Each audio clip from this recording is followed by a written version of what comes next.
Hey guys, I just got this Westinghouse digital inverter generator. It's a WH2200iXLT.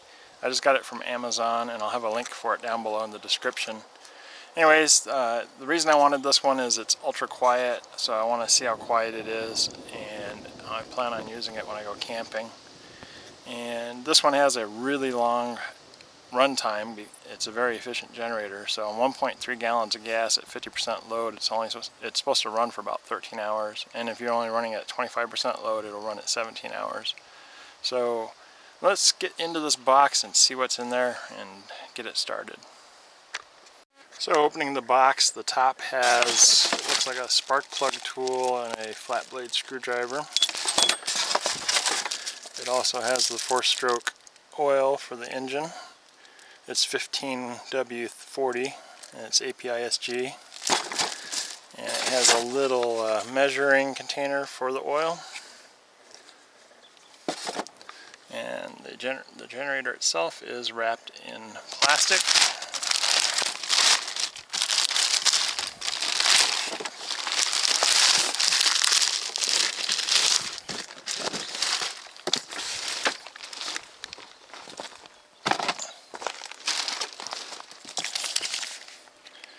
So it has this cautionary tag: oil has been drained for shipping, add oil before starting your generator.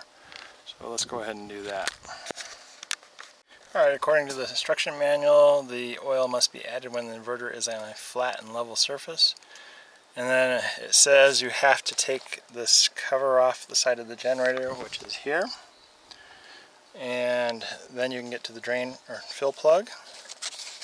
And it says the oil capacity is 400 milliliters. And it says that using the supplied oil fill container, fill the container to the 2.0 mark. And it says do not overfill it.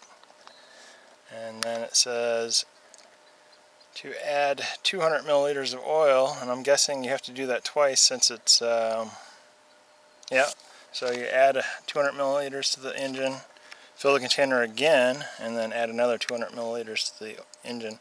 So you fill this little container twice and then put it in the engine. So I'm going to go ahead and do that. So I took the screwdriver out of the package. There's actually a Phillips and a flathead, so it has a flippable end on it. That's kind of cool.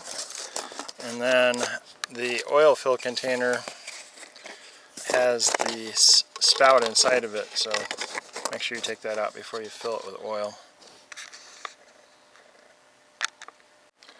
So I loosen the screw here, and then you take this cover off, and then the oil fill valve or cover is in here.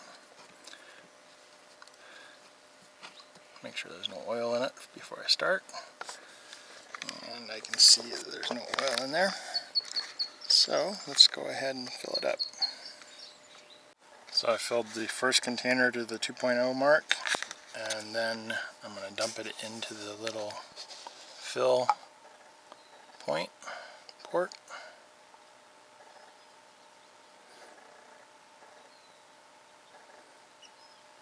I really like this little fill container they have. It's kind of cool. Makes it a lot easier to fill this thing,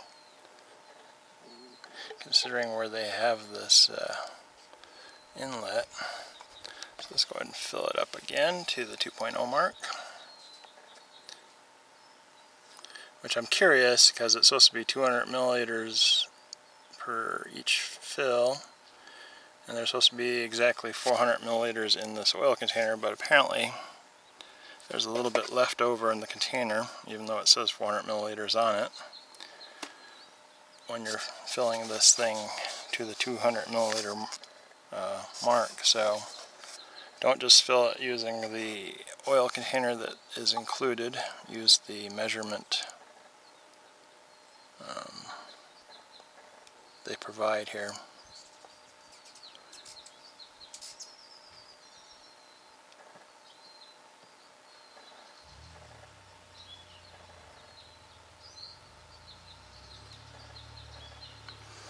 So when it's full, you're supposed to see oil right up to the bottom of the threads on the inlet. I don't know if you can see it on the camera, probably not, but the oil is just right up to the bottom of the threads here. So I'm going to put the oil cap back on and the cover for this port back on, and then we're going to add some gasoline to it and try and get it started. So on the top here is where you put the gas in, and this one has a nice little screen, and then you only fill it up to the bottom of the screen here. There's a little red plastic piece in there that says fuel level. So I'm going to fill it with gasoline and start her up. Alright, let's try and get her started. It's got gasoline in it. I'm going to turn the switch to the on position. I'm pretty sure this is just the gasoline. Maybe it has a electronic on-off too. This is the choke, so we're going to set the choke. Pull it all the way out. And then we're going to set this vent on top of the tank to the on position here. And then we're going to try and pull start it. Wow, it started on the second pull.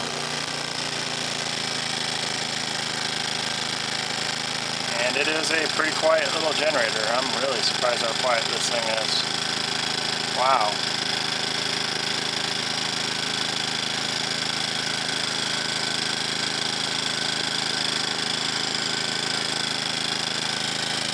Output ready. The light's green. The oil alarm level is not lit, and overload alarm's not lit. Breaker's good. Efficiency mode is on. This also has a 12 volt outlet that's good for 80 amps. So you can use this to plug in your cigarette lighter type items.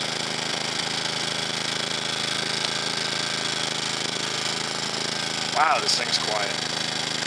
Anyways, I'm going to plug her into a load and let it run. And I hope you guys find this video useful. And if you haven't subscribed yet, please subscribe. I have more videos coming, and I'll catch you guys on the next video. Thanks for watching.